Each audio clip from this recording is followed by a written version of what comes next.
So, Mr. President, how do you feel about this upcoming election? I feel great. I have the people's support behind me, so that just guarantees my victory in the election. And I don't think George McGovern has a chance. That's good. Yeah. Now, why should people vote for you in this upcoming election? People need to think who they can trust as their president. I assure you that people can put their faith in me because of my first term as president, where I gained the people's trust and always put the American interests first. Mr. President, what do you plan to accomplish in your second term if you are elected? I hope to decrease the tension in the Middle East and lower the national unemployment rate. Well, thank you, folks. That's all we have for today. Mr. President, always a pleasure.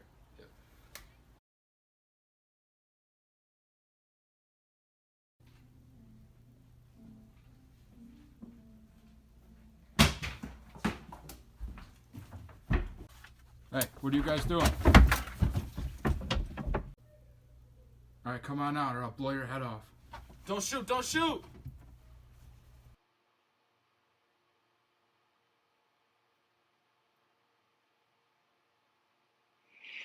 We are beginning these hearings today in an atmosphere of utmost gravity.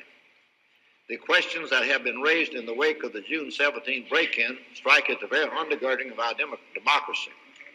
If the many allegations made to this date are true, then the burglars who broke into the headquarters of the Democratic National Committee at Watergate were in effect breaking into the home of every citizen of the United States.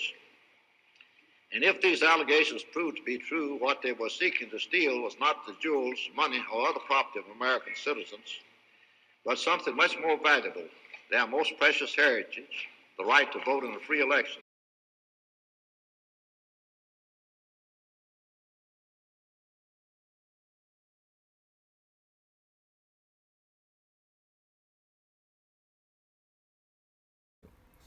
Ladies and gentlemen, back with us today is President Nixon. How are you, sir? Fine, yourself? I'm good, thank you.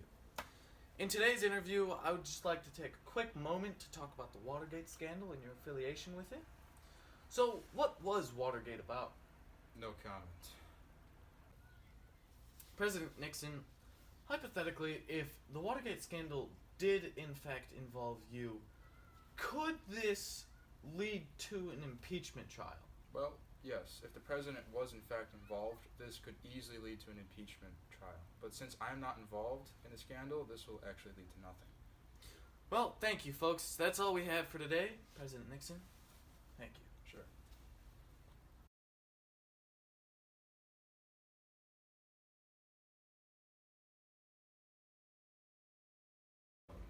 Good evening. This is the 37th time I've spoken to you from this office, where so many decisions have been made that shaped the history of this nation. Each time I have done so to discuss with you some matter that I believe affected the national interest. In all the decisions I have made in my public life, I have always tried to do what is best for the nation.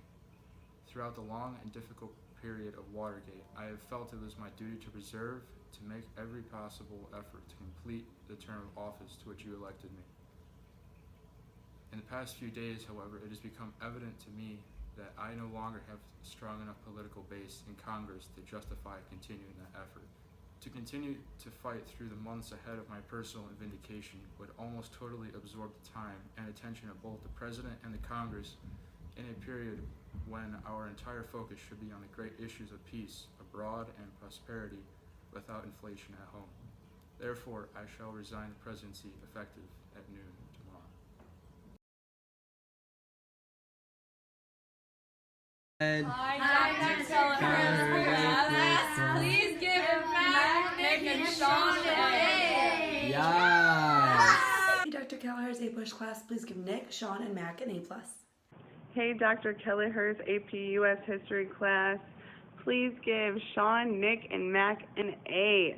Have a great day.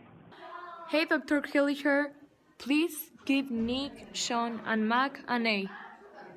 Hey, Dr. Kelleher's A Push class, please give Nick, Sean, and Mac an A.